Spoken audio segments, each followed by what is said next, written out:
Hello, good morning. তো আজকে আপনারা একটা নতুন রেসিপি দেখামু। যদিও আপনারা খাইয়া লাইছেন আগেই। বাঁশকুড়ুল দিয়া শুটকি দিয়া আমার স্টাইলে দেখাই চলেন কেমনে বানাইছি।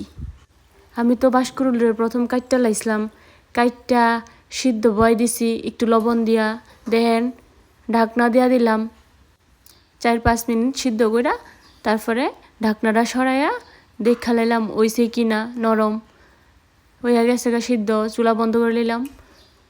এরপর বাঁশকুড়ুলি নামাই লিতাছি। অনেকে সিদ্ধ না কইরা রান্ধে, কিন্তু আমি সিদ্ধ কইরা জল ফালাইয়া রান্না করি, নাইলে আমার কাছে তিতা লাগে একটু এই লিগে আমি সিদ্ধ করে জল ফালাই দিই। আপনারাও সিদ্ধ কইরা জল ফালাইয়া রান্না করতে পারেন আমার মতো। এরপরে আবার চুলাটা জ্বালাইয়া কড়াইটা বসাই দিলাম। বসানোর পরে বাঁশকুড়ুলি সবজি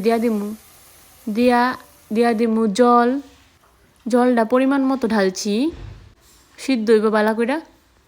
এর উপরে দিয়া দিমু পেঁয়াজ, আলুডি দিয়া দিছি কুচি কুচি কইরা কাটতে রাখছিলাম আলুডি। এরপরে দিয়া দিমু রসুন, এরপরে কাঁচামরিচ দিয়া দিমু কিছু, এরপরে দিয়া দিমু শীতল শুটকি, তারপরে স্বাদ অনুসারে লবণ দিয়া দিমু।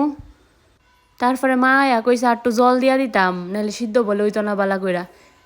দিয়া দিছি একটু জল দিয়া ঢাইক্কা দিলাম ওখানে একটু সময় রাইক্কা 3-4 মিনিট। এরপরে উড়াইলাম, দেখুম সিদ্ধ হয়েছে নি, সিদ্ধ হয়েছে না, একটু লুড়াইয়া আবার দিয়া দিমু ঢাকনা। দেখলাম হইয়া গেছে সিদ্ধ, ঢাকনাটা সরাইয়া গুটনি দিয়া সবজি রে একটু যাইতে দিতাছি ভাঙ্গনের লেগা। ভাঙছে, বাঁশকুড়ুল বেশি ভাঙলে আমার ভাল লাগে না, এই লেগা আলু আসলো, আলুরে ভাঙ্গা দিছি, সবজিরে ভাঙ্গা আবার ঢাকনা দিয়া দিছি।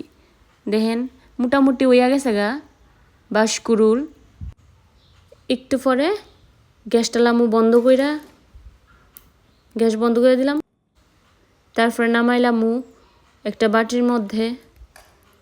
আহা, শুটকি বাঁশকুড়ুল দেখলই তো আমার যে খাওয়ানোর ইচ্ছা করে। কত টুকায়া মুকায়া পাইছি বাঁশকুড়ুল ধীরে। নেন দেখাই লইলাম আমার স্টাইলে বাঁশকুড়ুল রান্না। যদি দেখতে ভাল লাগে আপনার, তাহলে আপনারাও বানায়া খায়েন একবার আমার মতো, স্বাদই লাগবো। ভাল লাগলে একটা লাইক দিয়েন।